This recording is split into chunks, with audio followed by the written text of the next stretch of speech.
Good evening, everybody. Welcome back to the Toon review for tonight's match review of course, Newcastle United 2, Tottenham Hotspurs 1. Now, of course, it was one of those games again where to be fair, we struggled at times. At times we didn't. Some lovely football created both the goals. However, Eddie Howe admitting in his press conference that we still aren't at it. And he was disappointed with the way Spurs managed to carve through us on numerous occasions. So we will get into it all. We will obviously do our player ratings as well. Now, Alex will be joining us. He's just had a work issue, so he's a little bit late, but he will be on. But if you do enjoy tonight's show, give it the thumbs up. And of course, if you're new, please do subscribe. But don't forget to hit that notification bell so you never miss an upload or a live show. And of course, you can support the channel in two ways. The first one is by the membership scheme, which is the join button just underneath us. And of course, Super Chats, which is the $ at the bottom of the live chat. Right. Have we recovered from Friday, guys? Yes. That's a resounding no. I have to say it. Well, I thought I had, but then I sort of went to I went to the match yesterday, and I just came home and I was just dead. And I've been shattered most of the day today as well. I don't know. Because it's supposed to catch up with you, 48 to 72 hours later. It did indeed. So yeah, it was tough. But you know what? It's one of those things that you don't regret doing because it's for a very good reason. Which it was. Just a little bit of transfer news. Magpies has gone on loan to Dutch Eredivisie side Willem II or something, is it, Billy? Willem II, yeah. Willem II. And of course, Jamal Lewis. Next year, then. Yes. Jamal Lewis heading out to Sao Paulo, which is a very strange one for me. But hey, that's just the way it is. But he's only got a year left on his contract, so I doubt we will see him back at Newcastle United, which, I mean, it's a good move for him, Sam. Yeah, run it down. It's probably a good move for us. Like, I didn't want him anywhere near the team anyway. It's just one of those that unfortunately didn't work out, took the punt on it. And yeah, I wish him the best of luck, though. Yeah. Billy, it's a good move for him. It'll, obviously he'll get first team football, so it's an opportunity for him, isn't it? At the end of the day. Well, I'm guessing he'll get first team football. He may be a second choice. Who knows? But yeah, at least he'll be doing it in the nice climates of South America, which has got to be good, hasn't it? Well, I would have thought so. Yes. Couple of super chats to talk about. Well, Laura Gallagher is a new member. So welcome to Members Club, Laura. Len Simmons, who's been a member for 18 months, says, I would just like to point out the obvious.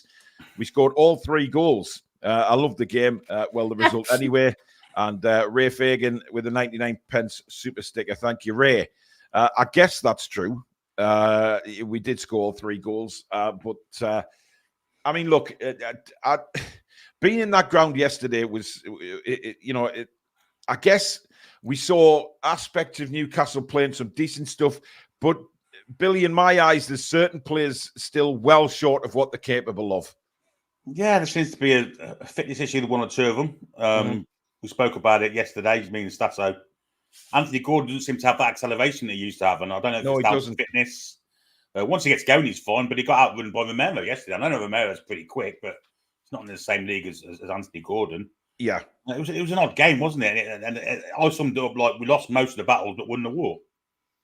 That's how I looked at it. Yeah. Gary Clark with a $5 super chat saying Byrne was throwing his body around, disrupting Spurs over a dozen times. One howler doesn't define his game. I thought he was excellent, Dan Byrne, yesterday. Apart from the pass that he played across his own penalty area to a Spurs player, but you have to applaud the tenacity to get back and make the last-ditch tackle when he knew he'd given the ball away. The own goal, I mean, it's one of those things, isn't it, Sam? Yeah, certainly. And I think for me, I can't exactly blame Burn for that. I think that's on Pope for not collecting. I think the comment's absolutely accurate. I think, you know, throughout the game he was putting his body in on the line throughout, defensively solid as ever. So I had no problems with Burn's game at all. Yes, scored the own goal. I don't think he was at fault for that. And Nick Pope, Billy, had the strangest of games. His kicking was woeful. Again, his shot stopping was out of this world. But again, he kind of at fault for the goal. Yeah, he should. I mean, the shot that came in from Madison, I think he should have got a stronger hand on it instead of trying to scoop it out for corner. Just get it away as far as possible. And he ended up scooping it into the path of Brennan Johnson, of course, who shot. Yeah, there you go. And that all came from there. But yeah, made two great saves. He did it in the first half. He did it in the first half, Billy. Yeah. His kicking was odd as well. Yeah. Because he was hoofing it long because we had to. But it's a waste of time kicking it long when Alexander Isak's on the end of it because he didn't challenge for it or didn't physically compete. So. Yeah, absolutely. Jens, thank you for your 20 Norwegian Krona super chat. Pope, what's he doing on several occasions? God. Well, look, you talk about that shot that he tried to spoon out for a corner. He did it in the first half. There was the first shot that he saved. He was diving to his right and ended up parrying it left. I don't know if you can remember. Yeah, I remember that. Yeah. But then the next shot that came in, I think it was Saar, yeah. But the next shot that came in, he looked like he could easily grab the ball, and he kind of spooned it away for a corner. And I'm sitting right behind that one and thinking, well, how in, Nick? You could have just gathered that into your body and instead of pushing it or sort of flapping it away for a corner. It looked like a sort of I remember that one. Yeah, a camera save that he could have took down. It was soft powder puff, wasn't it? I was right behind it, and I thought, hey, that's not really.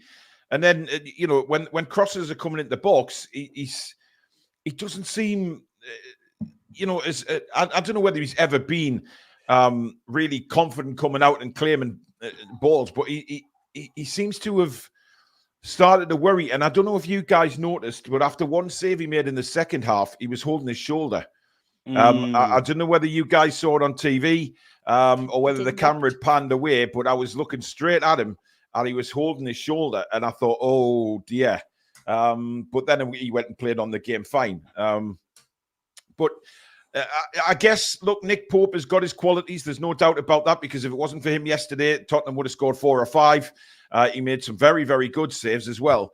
But you know what? We're just missing something at the minute. We're missing a spark. But what the good thing is, Sam, is that we're not playing very well, but we're getting these points. And Eddie stated that in the press conference, that he knows we're not playing well, but everybody, when Liverpool or Man United don't play very well, they always get the praise off the pundits saying that's a sign of a really good side when they're not playing well and they're picking up wins. We're doing exactly that now. Indeed. And, we would all like to see them play at the quality that we know is there. I know it's a bit of a cliche, but the result at the end of the day, it seems to be all that matters at the moment. And I'm happy to take that. I think we're doing well going into the international break. So I am very happy with how we've not very happy. I'm happy with how we've performed so far and the results that we've gained off it. I feel like we do need to kick it up a notch. We just don't seem to have clicked. There's just something missing, that cohesion between the team at the minute. That still isn't there. And we've got some individuals who are yet to get to that level of quality that we know is within them. Yeah, absolutely.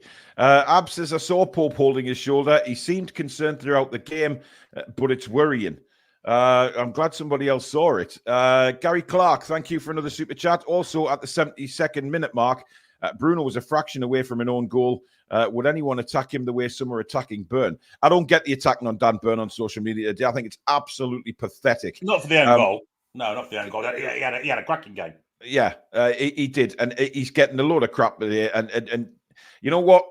I thought both centre-backs yesterday. Emil Krafth was absolutely superb as well yesterday. And he always goes under the radar simply because it's Emil Krafth. He's not a star name.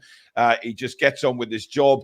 But he did his job really, really well yesterday. The problems I have is Joelinton it got better through the game. I didn't think he started the game well, but he got better and better as the game went on. And obviously, what a world he passed to put Jacob Murphy away. But if you noticed as well, the role Tonali played in that second goal by pulling the midfield away to create that gap was absolutely superb. I do not know what's going on with Isak. Looking at him yesterday live, what I didn't like is, and we've discussed this many, many times on the show, what I don't like is when our players go down, they take the huff and they don't get straight back up and get back into the action. Now, the fans yesterday were certainly around where I was sitting in the Leazes were getting very pissed off with Anthony Gordon when he kept going down and then just walking back to help out. Then there was a penalty incident with Isak. Now, I've looked at that a couple of times today, and that was a penalty. He took his left leg away before he actually got near the ball. So he completely put Isak off his shot by fouling him first. But then Isak spends literally minutes just with his arms up in the air, and Spurs are on the attack, and Isak's just walking back. I do not like that kind of attitude, but he can't head the ball. I don't know. Every time there's a goal kick or a free kick, he just doesn't want to head it. And there was an incident in the second half yesterday where he totally took his eyes off the ball and it just hit him in the second half down the left-hand side. It just hit him. And we're all like, well, why isn't he even attempted to try and head the ball, even on goal kicks? And then he couldn't trap a bag of sand yesterday and his passing was off again. But I do think, Sam, that goal may just kickstart him and hopefully get him going again, because something's just not right with Isak at the minute. We are all hoping for that. That was the confidence boost that he's needed, that little bit of injection of adrenaline, hearing the rush of the crowd when he got his goal. And yeah, he has seemed really off his game. But you know what, Paul? He's not the only one. No, he's not. He's not. He's absolutely definitely not the only one. Yep. So is it? I mean, it's all conjecture, but there's so many things that have been going on. The transfer window, the potential unsettlement behind the scenes that we don't know about, but something just feels off with our players. Dean says you wouldn't know Newcastle played as it was a live fest talking about Well, there's a surprise. I couldn't give a toss about Sky, to be honest. Anthony says against bigger teams you get punished. Also, certainly can't keep playing like we are, but hopefully the break helps us. But ball retention is absolutely appalling. Yeah, it is. By the way, team selection dictates that. Well, we'll come on to that. Let's just start by saying a huge happy birthday to our mud, Julie J. Yeah, Julie. I hope you've had an absolutely cracking day, Julie. Well, you know, turning 50, never mind. It happens to us all eventually. I actually have no idea how old Julie is. I'm just taking the pee. You're such a sod, Paul. Yes, I know. We got a super chat coming from I Like Coffee with a happy birthday for Julie, and Ronald Turnbull with a super chat. Toon was giving the Spuds a chance and they still lost. Well, I mean, Spurs are Spurs. I just what I had to laugh at was the Postecoglou blaming the Newcastle fans for Tottenham losing, saying that I don't know how he has the audacity to turn around and say we influence referees, given what happened in the first game of the season. I found that comment absolutely unreal.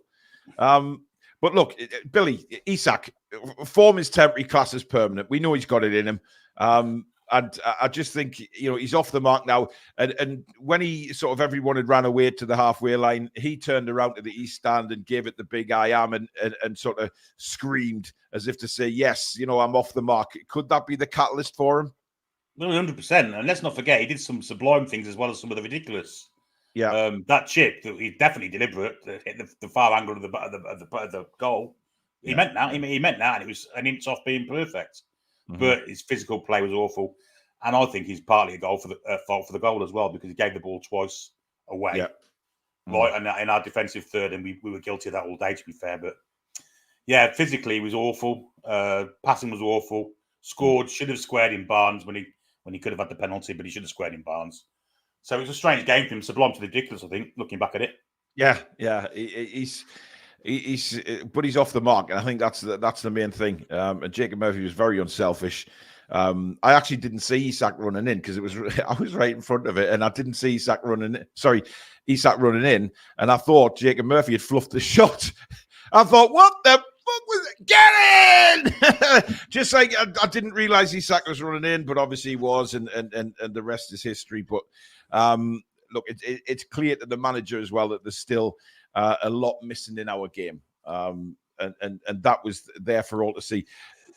One thing I'd love Bruno to stop doing is messing around on the end of the box. You know, I mean, obviously he gets free kicks for it, but there was a couple of times yesterday that he lost the ball, and you know, Tottenham had attempts at goal. We've discussed this many times. The guy is just absolute class, but he takes a massive risk, Sam.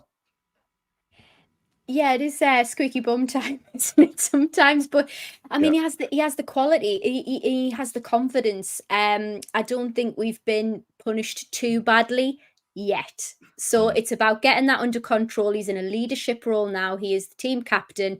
So I'd like to see that getting either more refined or get it under control before we get punished for it. Niall said it wasn't a penalty. Niall, I said it wasn't a penalty in real life at the game, but you watch it back because that tackle comes in and clearly takes his left leg away as he's going to shoot. And that's what makes the Tottenham defender win the ball out for a corner. He fouls him first. It's clear as day. But, you know, VAR didn't even, you know, it wasn't even reviewed, I don't think. I don't think so. So it doesn't matter. Good evening, Stato.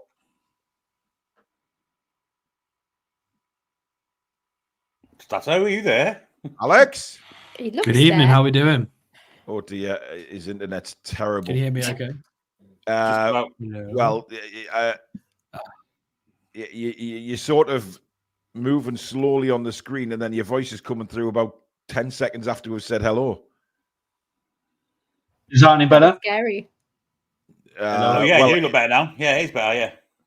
Clearer. No, I think it's like he's in Japan. I mean, he's across the other side of the world. Where are you, Stato? I'm in Harlow. It's not that far away. Oh, the sound's at least synced now because it sounded like you were. I'm ventriloquist near Stansted Airport. Well, there you go. That's a little bit better. What's your thoughts on the game? Positive 3 points, and it was, I guess, a good managerial display to a point because it got us the win. Although there are massive arguments to be made about how slow the substitutions were in the second half, and we maybe could have avoided conceding any goals. However, me and Billy talked excessively about the lineup change, which was probably due to, again, not having any decent centre halves in terms of build up. No technical centre halves. So he's just gone, screw it. We're not going to play that way, especially not against Spurs. So he just chucked a bunch of hard-working players in, a little bit more defensively minded, in sort of Kelly and Livramento, and just played that way instead. And it's worked. So, you know, he managed to stop the space in between the midfield and the back four. We played a very different way. It was almost a Rafa Benitez kind of display. And it was probably what the game needed. Obviously, this is why we're not managers. It's why I'm not a coach. I've got an ego, and I would have liked to have seen us play technical players and try and match Spurs. That would probably have lost us the game. That is why Eddie Howe is a manager, and that's why he gets paid big bucks, because he makes those tough calls and he wins the points. So, Alex, it's fair to say that your internet is absolutely balls. And you look like you were missing a thumb there with the background. Yes, that was a little bit. I know. Alex, what you're probably doing is better off turning your background off, mate, and you might look a bit more human. It's not a pretty sight, I'm afraid. Well, you're not in a brothel, are you? Well, that's a lot better than your green Back. screen, mate, to be fair. It's better, yeah. Yeah. PAB says, nervy goalkeeper, and Pope was on fire yesterday. He already died for the Brennan Johnson shot. He didn't know it was going to hit the floor. First, it happens. apart from the fumble that caused the goal and the 20 kicks that were all shanty. Yeah, What about all of those things, he was fantastic. Yeah. He's like I said, a fantastic shot stopping yesterday, but the distribution was poo at its very best. James Ellison, a member for 27 months. Thank you, James, for your support. Overall, I'm satisfied with the first 3 games. There is progression. My focus turns to the chairman and Mr. Mitchell. They need to pull their fingers out. Daniil Baines, a member for 31 months. Thank you, Daniil. Great call from Eddie playing Barnes and Gordon. Barnes was immense. Len Simmons, thank you for your super chat, Len. I love this channel. You speak the truth. Love the jokes, especially against each other. Keep it up and the jokes. And Mr. Spoons has come in with a super chat. Keep Alex on dial-up. That's much preferable. And of course, he is joking there, Alex, before you... Listen, people are asking me about how much we raised on Friday. I do actually know. What did you mute me for, you tool? Because you muted me while I was mid-sentence.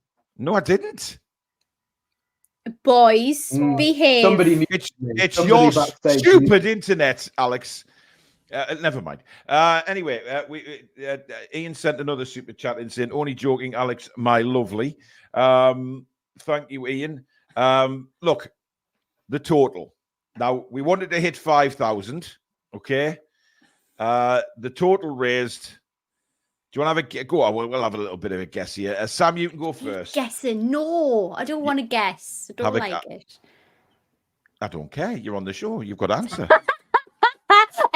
Tough. You will, and it's my show. Yes, it's my ball. Oh, right. Okay, then. Fine. I'm gonna say we were maybe just shy of $5,000. Okay. Niall's put $8,500. Oh, all right, Niall. Alex, do you want to have a guess? 6-8. 6-8. Okay. And Billy? £26.38. Seriously? I'm going to say 9,421.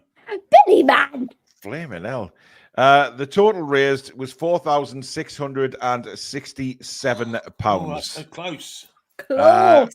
Which is incredible. So I am going to make it up to the $5,000. So we've basically hit the target. Well done, Paul. So there you Bloody go. hell, Paul. Cracking, mate. Well done. So we have hit the $5,000. That's not my putting in. That's you guys out there. Absolutely incredible. Raising £5,000 is a very, very difficult thing to do. If we were a channel that had like 1 million subscribers or something, we'd probably do it in a couple of hours. But look, absolutely incredible gestures came in on Friday, and I cannot thank everybody enough for what they did. There was some massive, massive donations, and there was some brilliant donations come in from everybody. It didn't matter how much people were saying sorry for just donating this or sorry for just donating that. Bollocks. Every donation is a kind gesture, whatever it was, whether it be 99 pence to 500 quid. It doesn't matter. But you guys once again stepped up, and it's fantastic for this channel to be able to raise all that for our charities and etc. And you know, it's just something to give back, isn't it? It's incredible. And you know, we asked you guys to step up to the plate, and you did. The only downfall from it was that every single song that we played on Friday was copyrighted. Because it was so similar to the original. Well, that's what they said. They said well, 5 of them did actually say you played the original song, which I was a little bit taken aback. However, even Billy's, which he played himself, was copyrighted, and I thought, well, hang on a minute, he played the guitar himself. Surely on earth that can't be, but it was. And this is the weird part. Me in the dress on holiday, the song that was played with me doing the typewriter got big and copyrighted. That's a classical song, isn't it? But whatever year. Billy, I've never heard it in my frigging life. I just thought it was just a tune put together for a laugh. obviously I was wrong. However, I have now sort of sorted that all out. Because we wouldn't get the revenue for the ads and things like that to go towards the channel on that side of things. Had it been copyrighted, they would have got it all. So it took 2 days to eventually trim the segments out, and now it isn't copyrighted anymore. So mental how it works these days, absolutely mental. But hey, I'll do it all again on the next deadline day. You know, I don't care. It was a brilliant show. It was a brilliant 12 hours. Do you know what I loved about it? It didn't matter where people in the world were viewing from. There was so many different types of currencies coming through, just everything for charity, all for the love of the Toon. Absolutely fantastic. Just the viewers and the participation throughout was great. So thank you for the mods who were on all day, keeping everything right and in check, and how engaged everybody was in the chat was just tremendous. So thank you, everybody. And a big thanks to Charles, who obviously pushed us up the ratings for the mini wars, because a lot of money coming on the back of him. Absolutely. There's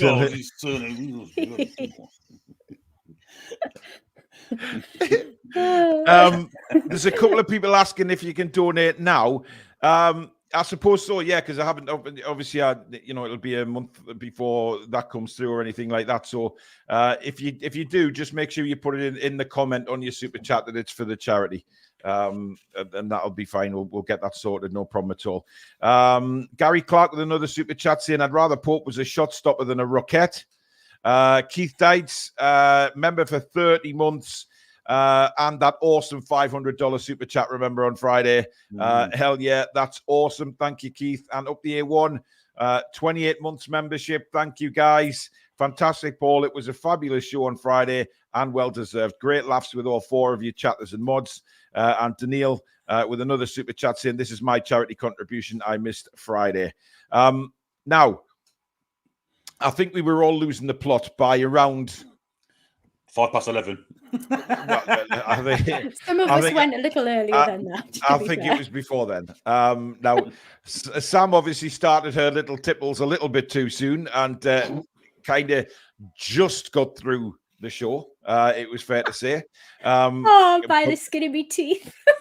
I could no longer read any comments by about 20 past 10. I really felt like Kim Jong-un. I mean, Alex was Alex. But I just lost the will to control anybody. Yeah. To let you run amok and do whatever. Yeah, it was a frustrating day on the football front, obviously, but hey, that's what we do it for, because we try and turn our attention to a bit more fun, a bit of a laugh. And a big long show it is, and we do it all again at the end of January. So Billy's ass might have recovered. We'll start mentally preparing the viewers now, Paul. Is that? Yes, right. Because we're going to get every one of us is going to be singing on that deadline day. We are putting together this. Well, I'm just announcing it now. We are putting together a TTR Steps tribute band, and we will be singing a little bit of Steps throughout deadline day. All right, if January. You want me to sing, we're going to have to beat $5,000. I'm not saying it if you don't beat $5,000. Yeah, we'll beat $5,000 if we do a Steps tribute. Michael McIntyre with a £1 super chat. Thank you very much, buddy. Has Sam's pug recovered yet? No, I haven't recovered. I'm usually like tango tanned, and I'm like a different shade of it today. I'm more like Sunny D. I'm not right yet. Yeah, well, we're getting a lot of comments asking how your piles are, Billy. Yeah, comments about my arse, backside, whatever you want to call it. It seems to pop a pile on, and that wasn't meant to be a joke, but yes, happens to be one. Feliz Ferrero Rocher. Yes, indeed. The funny thing is, Martin said yesterday that he was going to put a comment in on Friday when Sam was pouring a wine, going, "Was that used with Billy's grapes?" Oh, hell's bells! I thought I've just got to say it tonight because it's bloody awesome. I thought that was hilarious. But never mind. Anyway, nothing will put me off my wine. I am loyal. Well, even plum grapes. It wouldn't have put her off, Billy. You know her by now. Plum grapes. Yeah. Right. Just to let you know as well, tomorrow night is Howie the Lasses are back. Sam and is Yes, our Aaron is going to be on. Yeah, Sam and Aaron are going to be presenting it. It won't be any of us. We're going to let the ladies do their thing tomorrow night at 7:00. So they'll be previewing the kickoff to the new season, the new signings. Just made another one today, lastly from Crystal Palace on loan for the season. But they will chat all the new signings tomorrow night. I'll be in the background to start the show and to finish it by just pressing my magic buttons. But Sam will be presenting, so give her all the support in the world you can, guys. Yeah, it's going to be a fantastic show. So that's How We're the Lasses with Sam and Aaron at 7:00, because Aaron has officially decided to join us to do How We're the Lasses, hasn't she? Indeed, it's really exciting. Obviously, at Insight, you know, amazing career anyway. She's been a guest several times, so I'd like who better to co-host it. So yeah, really excited about that. I know that many of you in the chat have already got your season tickets, a bit like myself, so can't wait for it. Yep, absolutely. So that'll be tomorrow night at 7:00. Us fellas are having a bit of a rest. I mean, there'll probably be a new show tomorrow, but that'll be probably a recording. Now, I just want to talk, guys, about the tweet that Jamie Rubin put out and what you guys make of this, because a lot of people are trying to sort of work out whether it's a cryptic clue or whether, you know, Mr. Al Rumayyan has come across and bollocked people, because this is what he said. So proud of that result today. We have a brilliant manager, group of players, and together with management, ownership is committed to delivering the highest levels of football at NUFC for our supporters who give up so much of their time and money to support this great football club.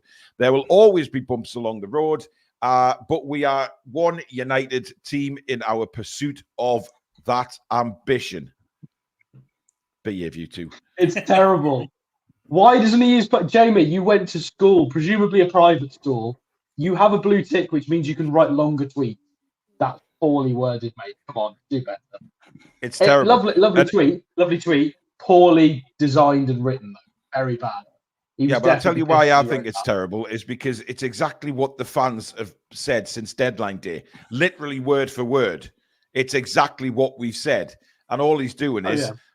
he's obviously seen the outrage on social media, and he's gone in and put like all the things that we've said into a tweet, which doesn't still give us any answers. Like, what the hell happened in the transfer window? I think it's an acknowledgement of, don't worry, we hear you, we're dealing with it. That's what I've kind of taken that as. I think that that's kind of we know all the points, we get it, we know what needs to work. I don't mind that tweet personally. No, I don't mind the tweet. I just think it could have been worded better, like you say, Alex. I think that the wording of it is poor. Well, grammar-wise and punctuation, hell yeah. Well, yeah. In terms of point, what's he supposed to say? Connor Mattia, thank you for your super chat. Watching the game live, it is obvious that something's off with Gordon. Constantly leaving Hall with 2-on-1s and body language off great win. Gary Clark with another super chat. So now Palace will do business. Well, the ladies will anyway. It's not Mary Gahey, is it, one chance? No, it's not Mary Gahey, no. But I don't know where you got Mary from, but never mind. Well, you try to think of a female name with Mark in it. Marketta? Anyway, tune in tomorrow for that. Yes. Anyway, Sam, what do you make of it? Because I'm a little bit confused. You know, the chairman was here yesterday. I wouldn't have thought that they would leave it a long time before they actually make a statement, because if they do hear us, like Alex has just said, and that is an acknowledgement that they hear the fans, then do they have a duty to come out and tell the fans what happened? I think if they are going to go down this route of transparency that we have got acclimatized to because of the fabulous Amanda, and it seems that Mr. Eales has wanted to do that, and we know that from his musicality and displays that we've seen at the Stack. I would prefer if you maybe touched up a little bit more in terms of his knowledge of how to do transfers rather than singing on stage. I'd rather he be in the boardroom doing his job. Yeah. I think it depends on what we're looking to do moving forward. Are we going to continue the communications and having that bridge between boardroom and fan base, or are they just going to do their jobs? Now, for me, Ruben's tweet is, I mean, Alex took the words right out of my mouth. It's the acknowledgement of, hey, we hear you, teething problems. Oh, hey, teething problems. Like, but I just don't think that is good enough. I think we need a statement from Darren Eales, a video, if possible, to actually explain what they think has gone wrong and what are they going to do to rectify that moving forward. Billy, what do you reckon? I'm acknowledging that the last 3 months has been a bump in the road. It's a bloody big bump in the road, to be fair. Well, it's a mountain, never mind a bump. And Darren Eales was basically, I don't know, he's kind of dalboyed himself into the club, and I think they've made a mistake in appointing him, to be honest.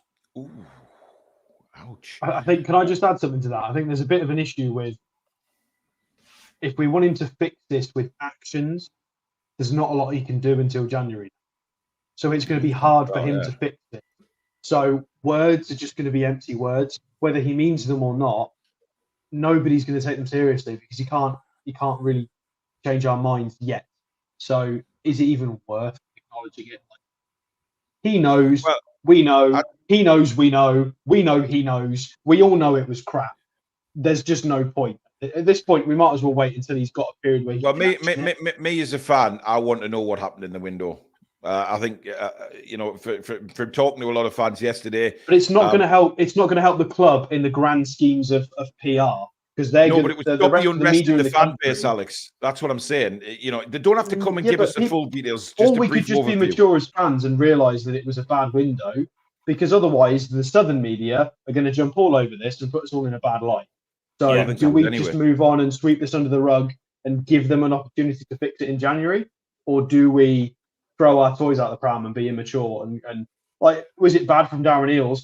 I mean, everybody's pointing the finger at Darren Eales. Was it definitely Darren Eales? Yeah, well, not been him. Greg Hope seems to think it was. To be fair, I haven't read his article, but it's a difficult one, and I know somebody in the chat's put like, nonsense, Sam. We're not due anything from the club, and that's absolutely right. But if you listen to my point, it's, if we are continuing down a path of transparency and communication and bridging that gap between the boardroom and fans, then we do need some type of statement. Whether the club think that Ruben's statement is acknowledgement enough of that, or whether we're going in a different direction where business is conducted differently behind closed doors.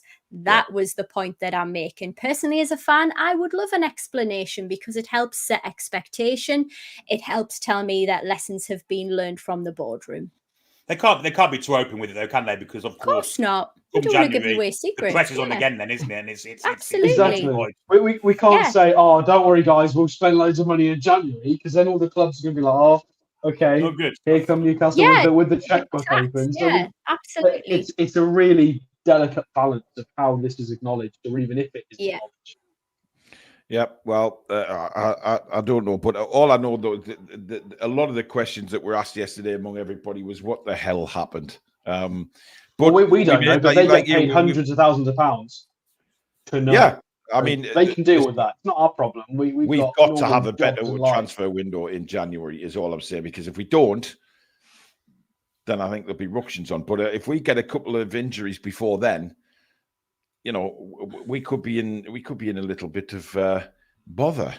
But never mind. We will see how it develops. Ian Spoons, 1999 super chat for the charity. Thank you, mate.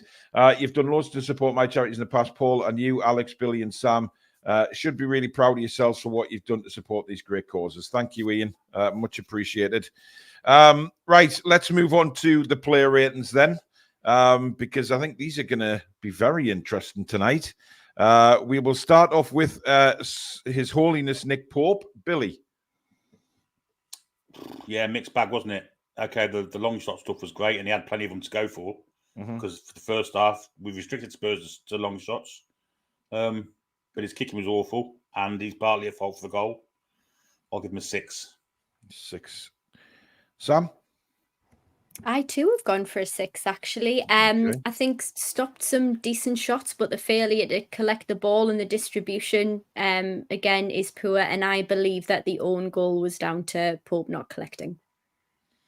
Okay. I've given him a 7, but I've gone for a 7 for, looking at the saves that he did make, because I think if he didn't make the saves, we lose the game quite comfortably. So we need to give him a little bit of praise for that. I haven't given him any higher simply because his distribution for me is just woeful. There was one in the first half, right where I'm sitting right behind it. He got a simple back pass and he just belted the ball into the east stand. And the fans were starting to really get a bit pissed off with him. But he's still a little bit nervy. But I've gone for a 7 simply because of some of the saves he made. Alex? I'll go with a 5. Oh. His saves were mostly 30-yard shots that you would expect at Premier League level. Well, we want him to be higher than a Premier League level goalkeeper. They were all 30-yard shots. The fumble for the goal, I thought, was an error on his part. And on top of that, the distribution and kicking was abhorrent. It was poor. It's not. I would go as far as saying that his technical work with his feet is not even Premier League level. Not even Premier League level. I would agree level with that. Distribution. Yeah. He is so terrified of kicking the ball. There were 9 accurate passes from Nick Pope in that match. 9. That's not long balls. That's just passes. 9 passes from a goalkeeper is. I'm not going to give him a free ride for the distribution anymore, because we crucified Dubravka for equal kinds of things. It's got to be consistent. Nick Pope's been praised by a lot of people on social media for his performance. I'm sorry, but you should be saving 30-yard shots that are straight down your throat. Absolutely. The distribution is shocking.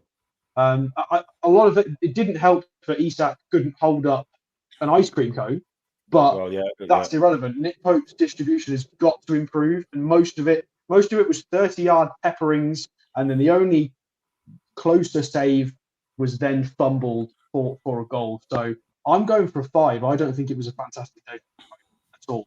Okay. Well, let's move on to Tino Livramento, Billy.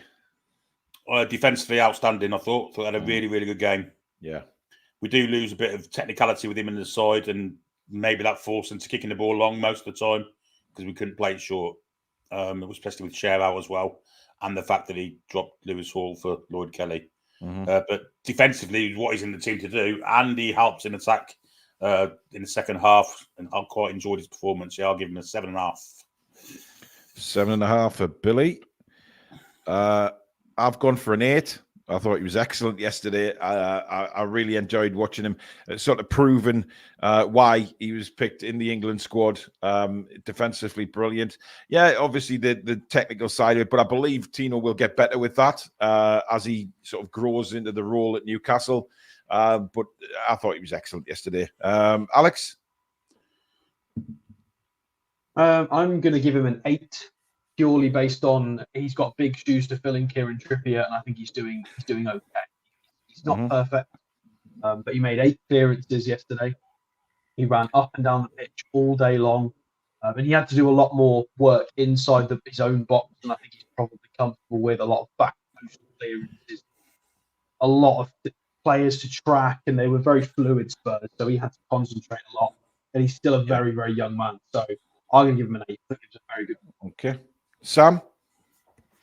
I've gone for 7. I think he's fantastic defensively. I think still there's plenty of ceiling there, though, which is really exciting. Lots that he can learn off Trippier throw-ins. So 7 for me. Okay. Okay, let's move across to Lloyd Kelly, Alex. Tough one to mark because he was absolutely shocking in the first half an hour. Got his yellow card. His positioning was poor. It's missed a backtrack. Just backpedal. For anybody that listens to mine and Billy's Patreon, he will backpedal until the pedals fall.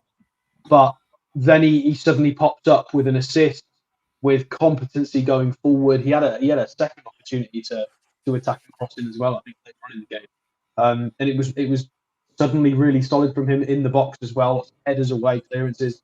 So it was I don't really know how to rate him. I'll go with a 6 because it was crap for the first half an hour, but then it was really good after that. So it's going to have to go in the middle and go for a 6 because we can't just give him an 8 because he got an assist. He was so poor early on. So 6 balances that out for me. Yeah, I'm not sure Kelly's the answer at left back, to be honest. I think it's a risk playing him there. And I would, we say about Lewis Hall and sometimes he makes an error here and there, but he will because he's still very raw. He's still very young. Kelly need to settle though? Do you not think he's now kind of starting to settle? Is that maybe what was needed? Maybe, but I don't think he's a left back, Alex. I'd rather have him in centre back. I think going forward, I'd rather see him there. I've given him a 6.5. I thought he was okay. First half an hour, very sort of rocky, but I don't agree with this Hall starting, then Kelly starting, then Hall starting. They can't get a run of games, and I want to see Lewis Hall in that position. I think we all do, because we know what he's capable of. Yes, he gets caught out a couple of times, but he will learn as time goes on. We can't just keep him on the bench in case this happens. I don't think Kelly's a full left back. I think he's a centre back. He's got the size, he's got the bulk. I think he's built like a centre back, not a left back for me. Sam? I totally agree with you in terms of score and the rationale, actually. I just think that if he was played in that centre-back role, like the swapping them, like for game time, for minutes, I think we're missing opportunities to let people settle. I've gone for the 0.5 on it for the assist on the wing. Great. Okay. Billy Bob? Yeah, the assist was fantastic. Yeah, but defensively, for the first half an hour, 40 minutes, you can't just keep backpedaling until you fall over the bloody advertising hoardings at the back of the goal, because that's what he was doing, basically.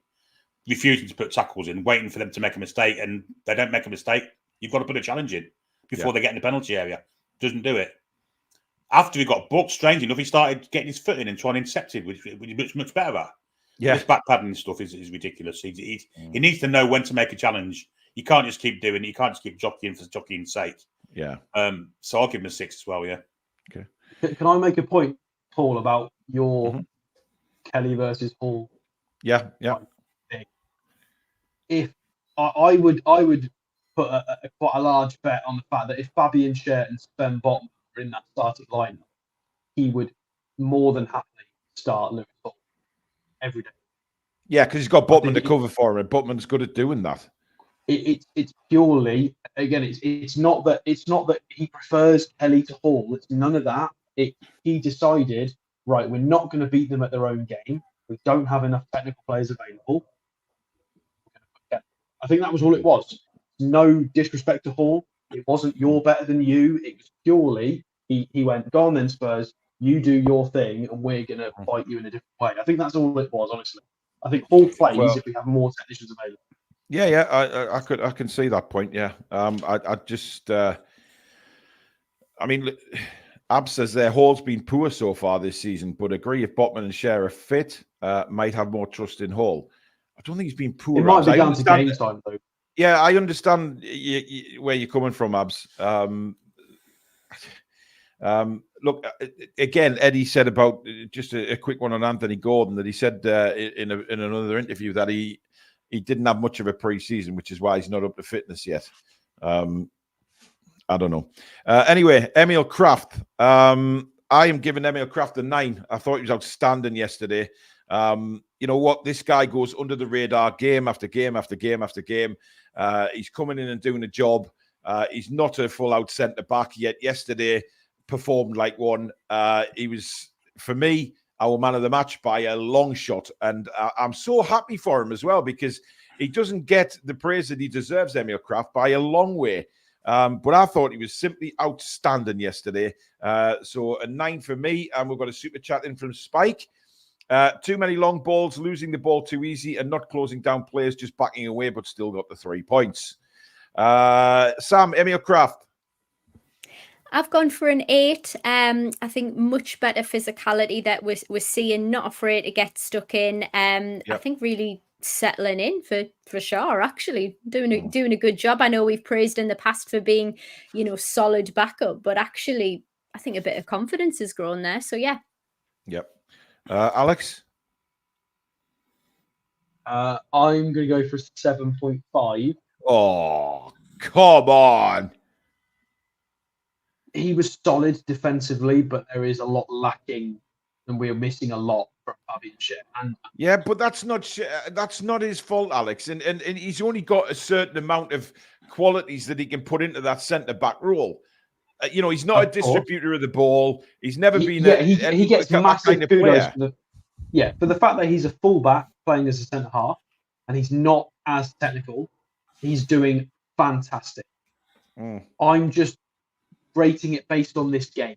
Okay, if you want me to put outside context in the mark, which I guess I've done before for players, it's a 10. Because outside context, he's not as gifted with his feet technically and his passing range and passing under pressure, and he's a fullback. Yeah. So if I bring that into the mark, it's a 10 out of 10. But if I'm just rating that game and what I expect from us and the player in that position, I'll go with a 7.5-ish because he was very solid defensively. But there's a reason why we even changed into a 5-4-1 in that game, and we just compacted the midfield in front of the defenders so rigidly, just to account for the fact that we couldn't build out. We're basically, Eddie Howe's changed everything to compensate for the fact that our centre halves can't. So the fact that he's changed the entire structure of the team, it speaks for itself. Whether you agree with me or you don't, take that up with Eddie Howe, because Eddie Howe's changed it to accommodate the centre halves and the fact that we just can't build. Yeah. So watch what he does when Fabian Schär comes back, because I guarantee it's not that. Billy? Defensively outstanding, and I agree with everything that Stato just said. And he bailed Dan Burn out with that horrific first touch he made on the edge of the area where he got back and blocked the shot. Outstanding defensively, but I agree with that also. He does kind of leave us short on getting the ball out, so I'll give him an 8. Okay. I think it's the fact that we started probably 2 or 3 players we wouldn't have started because it's not Fabian Schär. I think if Fabian Schär is available, Tonali starts, Paul starts, possibly even Trippier. Debatable, very debatable. But that's a lot of changes to a team based on one player being unavailable. But I genuinely think Fabian Schär has that much of an impact in build-up. One thing we haven't done is put a poll out for man of the match. So let's do that before we go through the rest of the ratings. I've picked Emil Krafth for mine. Sam? Well, let's go different. I'm going to go... Oh, yeah. Did you know what? I was about to go Burn, actually. Yeah, do okay. Burn. No problem. Big Den Burn. Billy? I don't know. Let's go Harvey Barnes. Yeah, I was going to say. Sorry, Stato. Yeah. And Alex? You don't have to put one in if you don't want to. We can go with 3 if you want. Who have we done so far? Tino and Barnes? Krafth, Burn and Barnes. Oh, well, Tino's got to be in there. Livramento. Tino deserves to be at least be in the conversation. Yeah, I agree. Okay. So there you go. There is the poll, ladies and gentlemen. It is now at the top of the description. Vote for your viewer man of the match. Is it Emil Krafth? Is it Dan Burn? Is it Harvey Barnes? Or is it Tino Livramento? And we'll see at the end of the show who you guys have voted for. But let's move on to Dan Burn. I'll just do a couple of super chats first. Keith Truscott, thank you for your super chat. Did Emil pick up an injury? I don't think so. He's not in the Swedish squad, has he? He's not travelled to the international. Yeah, he's got a... Well, I think that could be that he wants to stay and stick around for a fight for his place, I think, with Fabian Schär coming back, doesn't he? Case Ball, thank you for your super chat. First time in 25 years, we've won our first 2 home games. That's an incredible stat. That's mental to think that. 25 years. Anyway, let's move on to Dan Burn, Alex. To be fair, it doesn't help that they always give us bloody Liverpool or City to open the season. Very true. Dan Burn. I think everybody's been really harsh on the own goal. Surely you would want him to try to get rid of it. You've got to. If he doesn't go for that, everybody crucifies him and not go for that. So I'm happy to not even mark him down on that. I want my centre half to try and clear it off the line. If he messes it up, fine. It's a ridiculous angle to try and pull the ball out. I'm happy with his performance overall. I thought it was okay. Again, could we get a bit more from him in attacking set pieces? Really, that's one thing that does let him down. Yeah, I mean, 2 out of 3 aerial drills. I mean, you can see it. One. Yeah, I'm going to go with a 7.5 and equal him with Krafth. I think it was a solid performance. You know, we beat Spurs, who were again last year all the way up to Christmas, top of the table. You can see them. Whether they're bottling it or not, it's irrelevant. You can see they're very good. Yeah, I'm not going to mark down, but try and clear that up. He sounds a bit robotic at the minute, Alex, but we can just get his score in there. Billy? What did Norman Collier give him? Norman Collier gave him a 7.5. Yeah, I'm going to go the same as Krafth also for me, which is an 8. Defensively, really good. And he just chucks himself in front of things, don't he? Yeah. The ball is not going to get past me by hook or by crook. I'm going to stop it from going in the net. Mm-hmm. And even so, I agree with Alex. If he leaves that ball alone, then the player at the back post is going to tap it in. He's going to roll it into an empty net. So I don't really blame him for the own goal. I mean, the own goal, he didn't really have any reaction time, though, did he? He was sort of, it was blasted at him. And I'm with Alex on that. You'd expect him to go and do that. Yeah, he's got to make some kind of effort to try. Because I say, if he doesn't, then it just rolls across to the fella at the back post who taps it in, who's behind him. Yeah. So yeah, you can't really criticise him for that. But I mean, the bravery in the stuff, but he can't head the ball, can he? Let's be honest. No, he has got a 50 pence piece there, no doubt about it. He can clear it, but it's the attacking. He just offers nothing on set pieces. Mind you, not much happens with set pieces anyway. He's not the only one. I've given him an 8 as well. I thought he was excellent yesterday, Dan Burn, and both of them stood tall. Keith Truscott, another super chat. Thank you. Burn had a cracking game, made a great tackle in the area. That if wrong would have been a penalty. The own goal wasn't his fault. Sam, that's fantastic tackle. Sliding tackle. Yeah. Yeah, Sam? I've gone for the 8 as well. Just throwing himself about like he's bloody indestructible. Love it. Good runs. Yeah, 8. Thank you. Charlie, no, you haven't missed a giveaway. I will let you know when we're doing one. Now we'll move on to Bruno. Sam? I've gone for a 7.5 for Bruno, actually. I thought, I know, right? A little bit controversial, but I think were maybe a bit... Sorry, 7.5 did you say there? A 7.5, yeah. Okay. Commanding as ever, and I think the leadership really suits, but I don't think he's kicked into gear quite yet. I think as well, like, trying things on the side of the box is going to lead to danger, and we're going to get caught out with that. So 7.5. Okay. Alex? I'm going to go with a 7.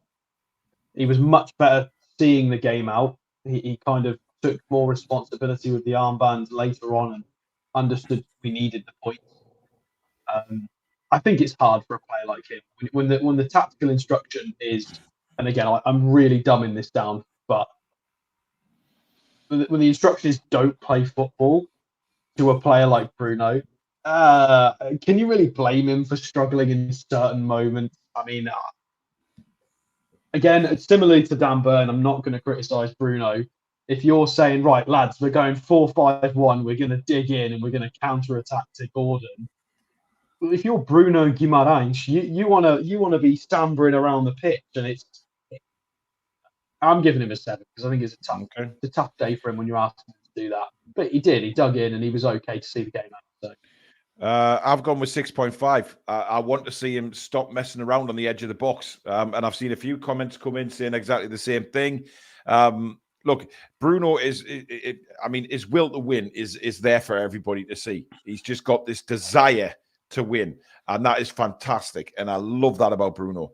But he lost that ball numerous times yesterday when he blocks the guy off, tries to get a free kick, and then 3 or 4 times yesterday he didn't get the free kick. Paul, the opposite to that, Paul, is we all say, stop just hoofing it away because we need a breather and we need to retain the ball. No, but there's easy passes on Alex. There's easy passes. He can give it to the fullback. He can give it to the winger. Yeah. There's plenty of passes he can make, and he doesn't. He hangs on the ball and tries to cut inside, and he goes down. Now, most of the time he gets a free kick for it because he is fouled.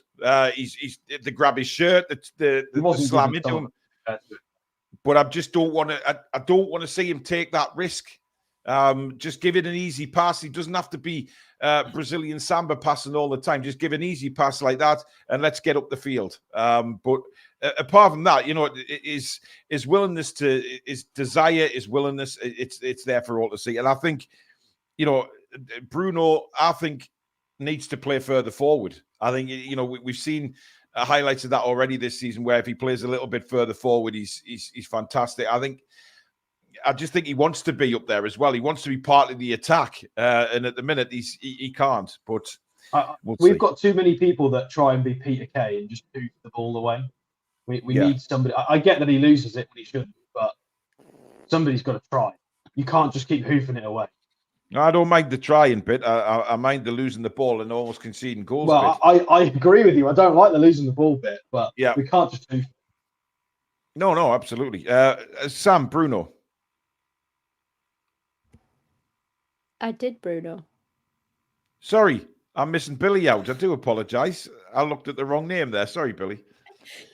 Well, the game wasn't set out for Bruno. It was because Eddie Howe obviously didn't want us to play short. It bypassed him for the first hour. And as for you saying, why didn't you play the easy pass? Well, Eddie Howe doesn't want the easy pass playing. Otherwise, he'd have had Pope doing it. He doesn't want the fullbacks receiving the ball. Well, otherwise, that's true as well. He'd have had Pope doing it. Yeah. So he's got to try something. And the fact he was just hoofing down the pitch to come straight back, he's got to try and do it by beating somebody. And 7 times out of 10, he did it. So, and he also clear one off the line. I thought he was outstanding as a leader. I'll give him a 7.5 also. Okay. Right, let's move on to Sean Longstaff. Sam. There's so many Peter Kays in the chat. What's a Peter Kay? What do you mean? When he said that little Yeah, I was thinking there, what the bloody hell are we talking about here? Right, who are we doing? Longstaff. Sean Longstaff, yeah. I'm sure we'll get a sort of Eddie in the lineup, but I think again, a bit of a passenger for me personally. I don't think but this is always the same thing. He doesn't particularly do anything wrong, but he just doesn't set anybody's world on fire. But in a team full of, well, not full of, but average players, it kind of makes them look even worse. So I'm going for a 5. Okay. Billy? 7.5 for me. I thought it was really good for the first hour. Okay. We had 40-yard crossfield passes. Oh, that one was a peach. Yeah, that was a peach in the first half. Yeah. He was finding space, and bearing in mind that Spurs were pressing, I don't think he looked out of place. And a bit of competition has improved his game for me, so I'll give him a 7.5. Okay. I've given him a 7. I thought he chugged away. He made some very good interceptions yesterday, but we know what we get from Sean. And I thought that crossfield ball that he played was, and then you think, well, Sean, if you've got that in your locker, mate, why don't we see it more often? We never see that kind of thing. Alex? I'm going to go with an 8. I thought he was fantastic. I thought he was fantastic. He was incredible. This happened for 6 to 8 Hang on. Sean season. Longstaff was incredible. He was fantastic. He deserves the credit for that. We saw it for 6 to 8 weeks last season when Tonali was available and fit, and Sean suddenly played out of his skin. We were all confused. He's appeared. Somebody's put the old Sean Longstaff in the cupboard and got the real one out, because, as Billy said, a couple of decent crossfield balls, and the discipline and the tackles and the energy were there for all to see. I mean, it's there in the stats: 6 out of 10 ground duels, 3 out of 3 aerial duels, 6 tackles, discipline, positional discipline, just interceptions, tackles. He was fantastic. He did get fouled by a phantom, though. He did get tackled by a phantom. He did get tackled by a ghost. Somebody sent me a clip of that. He did get tackled by a ghost, which was hilarious. But apart from the ghost, he was really good. And this is a great problem to have because it means we can use Tonali when we want to throw the kitchen sink at people and have control. But if we need somebody to just be the shepherd in front of the back four, if Sean's going to do that, Sean's definitely important in the squad. But he needs to provide that consistently. You know, that could, because again, that is the only reason Sean is in this team. It's funny though, because I think I think there's so much different opinions in the chat about Sean. It goes to show that there is so many people who have different opinions on Sean's game.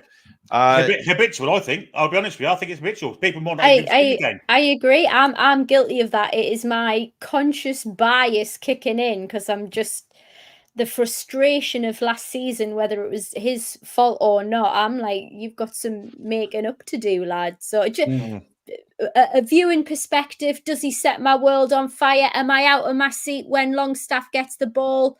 Absolutely not. No. Yeah. Listen, if he keeps on going and improving, if that's the level he's going to provide when he's required, I'm cool with that. I'm fine with that. Give him a contract extension. If that is the support for Tonali, if he retains that level, absolutely he can stay. That was right. Joelinton, Alex. Oh God.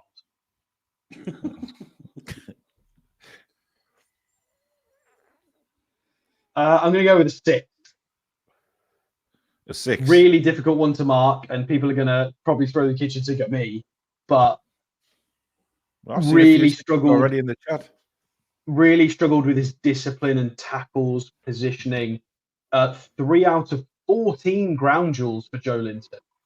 3 out of 14. That's unheard of. His timing, his attitude. I think the ref gave him a bit of a hard time. I think there were probably 2 or 3 reasonable tackles in there that he got shot by Rob Jones. However, I think sometimes if the referee is gonna officiate that game in a kind of soft way and not let anything go, Joe becomes more ineffective because he can't rough and tumble everyone because he's just going to get 5 fouls yesterday with a yellow card. He wasn't allowed to kind of use his physicality, and when he did, it was missed times and there were fouls. And it wasn't the best from Joe.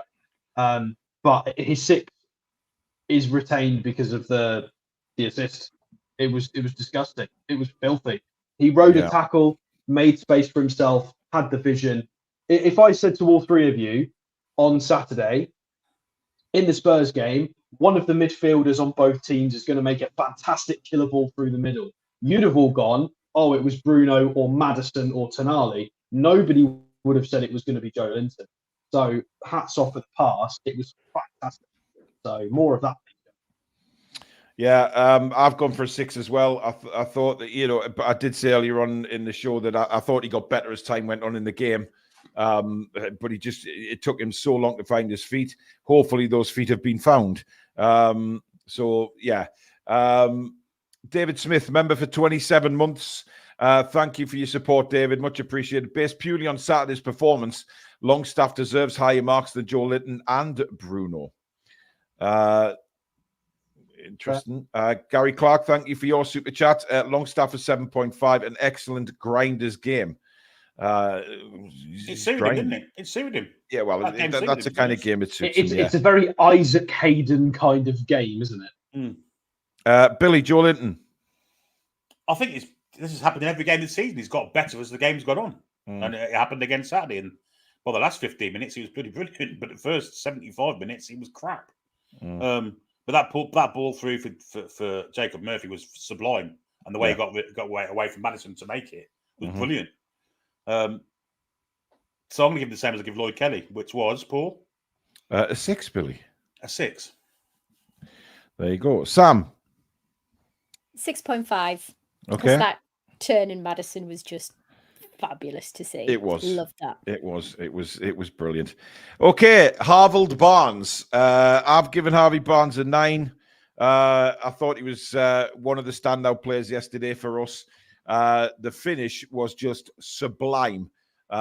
Just to angle his foot, to direct that cross. It was great. And he did so much more off the ball than I'm used to seeing with Harvey Barnes. And really, I don't understand why he was taken off, but we'll come to that when we talk about Eddie Howe. I thought he was excellent. So a 9 for me. Sam?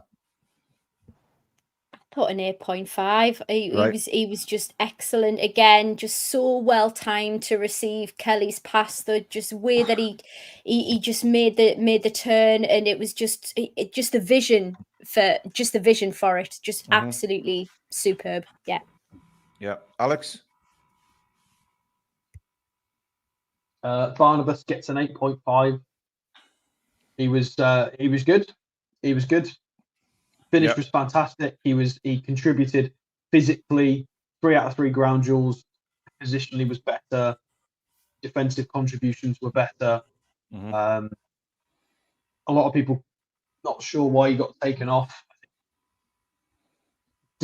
Defensive reasons. Barnes has been known to maybe go missing. So I think he was substituted in case that was going to happen. Although he wasn't super visible for the sort of opening 5 or 10 minutes of that half, was he? I think we all expected maybe a midfield change. And he took Barnes off instead. So yeah, okay. But 8.5, he's definitely putting the haters to shame. Okay, Billy. Well, considering he operated on really slim pickings, he scored a goal. He's a foot away from the second one in the top corner. Yeah, and he should have been squared in by Isak, and he could have had a hat trick. So for that reason alone, I thought he was pretty brilliant. 8.5. 8.5. Okay. Right, Anthony Gordon, Billy. Yeah. Sometimes he was fantastic. To set up Harvey Barnes for that chance I just spoke about, the touch that got him away from Udogie was phenomenal on that right hand side. But he was kind of fading in and out of the game, didn't he? And he's, nice little flick for Murphy as well in the second half. But when he took Barnes off and put Gordon on that left hand side to be defensive, he was shocking. He was awful. I'm going to give him a 5.5. 5.5 from Billy. I've gone with a 4. I just think he wasn't great yesterday. I think there's a lot more to come from Anthony Gordon, to be honest, and I think everybody can see it. But you mentioned there, Billy, going on the left, and he did not help out Lewis Hall at all yesterday. When he moved to the left, he was just terrible. But he's a world apart from what we used to. But again, we will see the best of Anthony Gordon to come. There's no doubt in my mind about that. Alex? Yeah, if I'm being consistent with my markings, I agree with Billy. I gave Joelinton a 6, so I'm going to give Gordon a 5.5, just under that. It was really strange. It was like somebody was changing the difficulty of a FIFA game. He just suddenly was good and then was bad and then was really good again and then was bad again. It was, cracking first touch and a good run, followed by losing the ball twice and being lazy. It was so odd, almost impossible to analyze. It was moments of trying hard, followed by moments of extreme laziness. It was. I don't know. I don't know what to say. Again, that's why maybe Eddie Howe made a point of referencing he's not fit yet in the interview, because it was quite obvious. It was very stop-start. But yeah, flashes of really good, but flashes of laziness, and you can't get away with it. Sam? I've gone for a 5. I think we all know that he hasn't come to the party yet, but we all know that he has it within him. I think for me, he's fine when he's actually he's in his run, but it's almost like that acceleration to get away isn't there like it used to be. And that was his super strength, like the pace that he had. So for me, it's his acceleration that's actually fallen off. So 5 for me. Okay. Right, let's move on to Alexander Isak. I've given him a 3. I thought he was shite yesterday, absolute shite. One touch, one brilliant move in the opening 4 minutes, which hit the bar. then he was unseen for the rest of the game. He does not jump for headers. He can't trap a bag of sand. He can't pass the ball at the minute. And based on one game yesterday is a 3. I will reiterate, though, that form is temporary, class is permanent, and this guy will be the Isak we know. He's just having a slow start of the season. But yesterday, for me, it was a 3. Alex? And yes, by the way, Alex is in a hotel room. Yes, he is. He's got a... I am. I'm away on work, unfortunately, so I am with poor internet. No fan. But it is what it is. I'm going to go with a 5, but I do agree with Paul. I mean, you're going to have to give it a second. I need to get this up. Physically. 2 out of 7 ground duels, 1 out of 7 aerial duels. So that's 3 duels won out of a possible 14. And our game plan was to punt it to Alexander Isak. It wasn't good. It wasn't good at all. The fact that he scores goals and he's a world-class finisher, it seems to absolve him of the other work on the pitch. I think more needs to be. We need more from him. I don't like the fact that we're 2 years into him being in a black and white shirt and we've not fixed this aerial problem. He's 6'3". We knew what we were buying. We knew he wasn't great in the air when we bought him. But I thought, naively, we'll be able to kind of get a bit more out of that. And it's not happened. We need some more physicality. We need Wilson to give him a couple of pushes in training. Yeah. Give him a bit. He needs more because there are going to be games when we need that, and he's not providing it. But I guess the issue is he puts the ball in the back of the net and he wins us games. So does it really matter? Well, I mean, listen, at this point, no. But as anyone could have scored that yesterday. Let's be fair. Yeah, but the problem arises when we get Tonali back in the team with Botman and Cher. We do buy a new right winger and we try and be this big, controlling, special team. He needs to play better football. We need more football from him, not just a couple of runs and a goal, which is fine. It wins you the game, but we need more from him. I mean, I was surprised Asula didn't come on at some point. I mean, what's the point of Asula being there?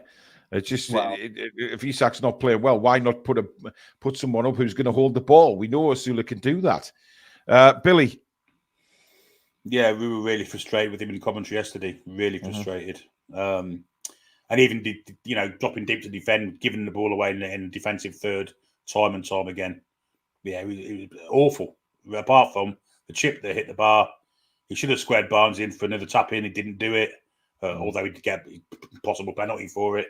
But which wasn't given, obviously, and he scored. Yeah, it's hard to score, but the fact he scored, I've got to give him more than 3. I'll give him a 5. Okay. The fact that he basically could have won the Puskas Award yesterday, while simultaneously having a trash game, I think just sums up Alexander Isak. He's world class. Yep. But he's just missing a lot of general physical stuff in football. Sam? I'm going for a 5. The goal, obviously, yes, it might have been a sitter, but still, you've got to give him something for that. I think the crossbar, although it hit the woodwork, I believe that was intentional. There was no one in the box who was going to pick that up, and he did take the chance, which I think deserves a little bit of credit. Hear everybody else's feedback, and let's see him come to life. Yep. Okay, who was first to come on as sub? Murphy, wasn't it?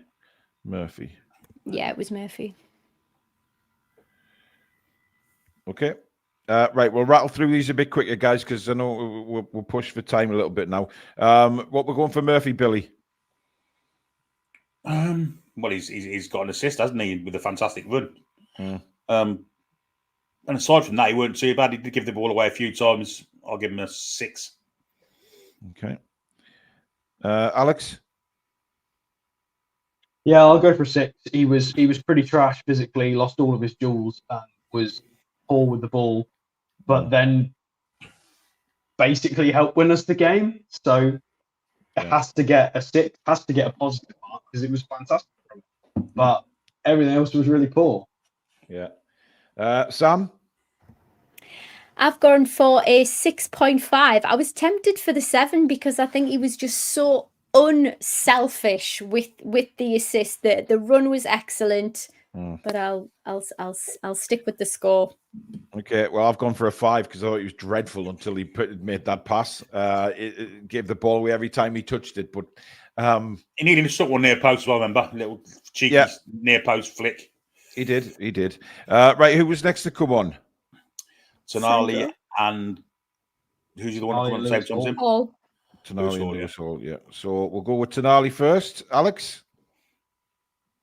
I'm going to go with an 8 because he completed 5 out of 5 passes and was nice and careful. One little moment in the box that maybe I should mark him down for that I haven't. So maybe a bit of bias, but physical, good game awareness. There's no rustiness with Sandro Tonali. You know, we give a lot of other players the benefit of the doubt for, you had 3 weeks off, you had a week off, you had this, you had that. Sandro's not playing in 10 months. He's fantastic. He gets it. Yeah. Sam? 7.5, really controlled on and off the ball. Just seems to give us a bit more confidence when he's on the pitch.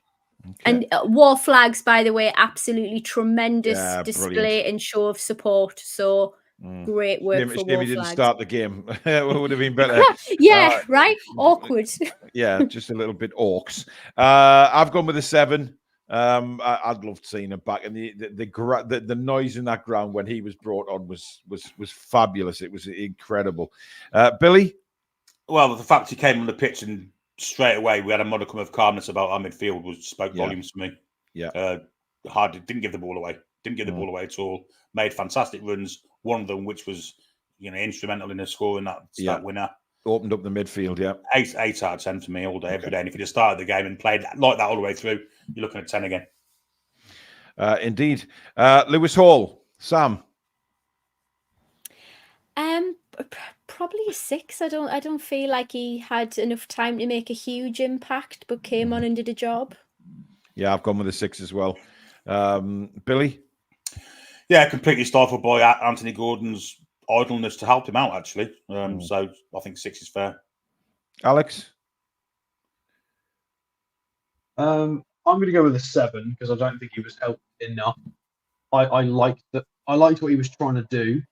And I like that Howe's trusted him to be a late game sub. And I say a late game sub, he still had to play 25 minutes to be switched on. So he's got that trust now. He still needs to find his passing range. He had it in pre-season. It was brilliant. Maybe if he's playing on a regular basis instead of missing one game, playing one game, that will improve. Possibly that's it. Yeah, pre-season it was there. His passing range was it was almost alien, and now that's kind of disappeared, and he can't quite get his range. It'll come. Right, was the only other one Miggy? I think it was, wasn't it? Yeah, Miggy he came on with about 5 seconds to go, didn't he? Something stupid. Yeah, never touched the ball again, so we'll not mark Miggy again. 10. Right, manager Eddie Howe. Alex. I'm glad you're going first on this one. Yeah, thanks.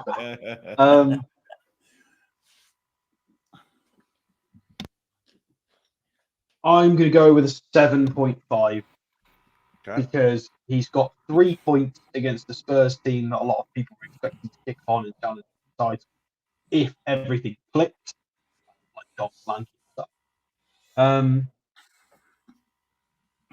Yeah, fantastic game plan. Controversial game plan. Very controversial. Everybody was throwing their toys out the pram about the lineup, me included, Billy included, presumably you two included.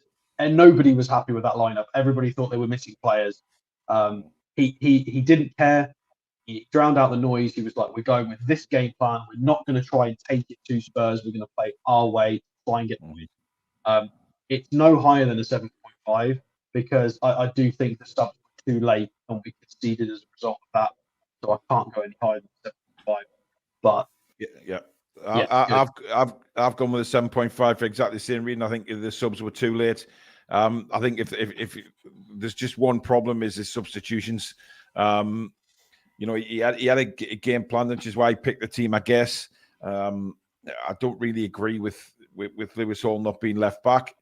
But, you know, at the end of the day, he's won the game, and that has to give him points.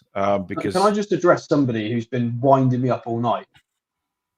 Miles behind in possession, you don't win games with possession. It's not about possession. Eddie Howe conceded the control and possession of that game on purpose. It was through choice. He decided that starting Trippier, Hall and Tonali and fighting them at their own game was not going to get us 3 points. So it's all about opinions. Sam? Yeah, the 7.5 got the win. I think it was a brave game plan, which I found questionable and frustrating. So, yeah it turned out that we won it in the end. Great stuff. Billy? Yeah, first, hi, Logan. Good look at school tomorrow, mate. I've been asked to shout him out. I've just done it. There you go. Well, there's two schools of thought for this, and they're both in my head at this precise moment in time, which I'm kind of trying to get a result out of. He conceded possession, and I think part of it was to encourage Spurs to have that high line, which we scored the winning goal from. You know, encourage the centre forwards forward, the centre halves forwards, to make passing ability, you know, and make moves, and they did that, and restricted them to long range shots for most of the time. So on that, you think fantastic, really clever.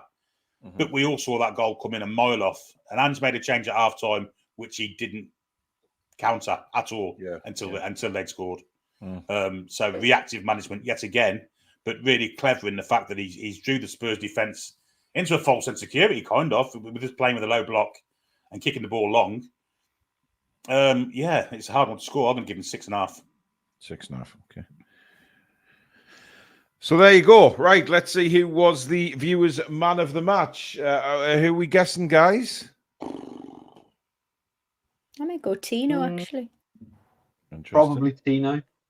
I think people won't vote Burn because of the own goal. So, well, yesterday's man of the match for the viewers was Emil Krafth with 38% of the votes. Not mad at that. Second was Harvey Barnes at 28%. Then Tino Livramento on 19% and Dan Burn with 14%. 38% of you are going to be very sad when he gets dropped immediately for Fabian's debt. I don't think it will be.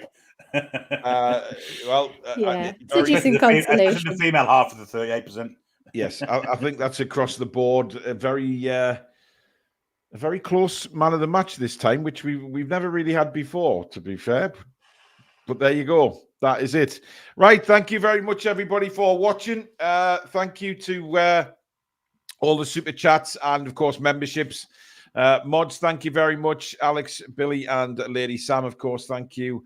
And a massive thank you to you guys out there. Thank you for spending your Monday evening with us, going through that win over Spurs. It is International Week, of course. Are we doing the England game live? Yeah, because we are. Yeah, so we will have the international games as usual. 3 Newcastle players in the team now. We have indeed. So, as usual, we will have the international. But don't forget, tomorrow night, 7 o'clock, Howie the Lasses is back with Sam and Aaron. Give Sam all your support. She is hosting a show for the first time. Not to, make a big deal of it or anything, Sam. But I'm sure she'll be fine. Get your comments in. They'll be talking about all the new signings and, of course, the kickoff for the Women's Championship, which is, of course, coming up this weekend as well. So don't forget to join that. Any other news, we will bring it to you at some point if there is any Newcastle United news tomorrow. But please tune in at 7. Give your support to Sam and Aaron, and we will see you again very soon. But in the meantime, it is good night. Fuck off, Spurs. Come back and check out the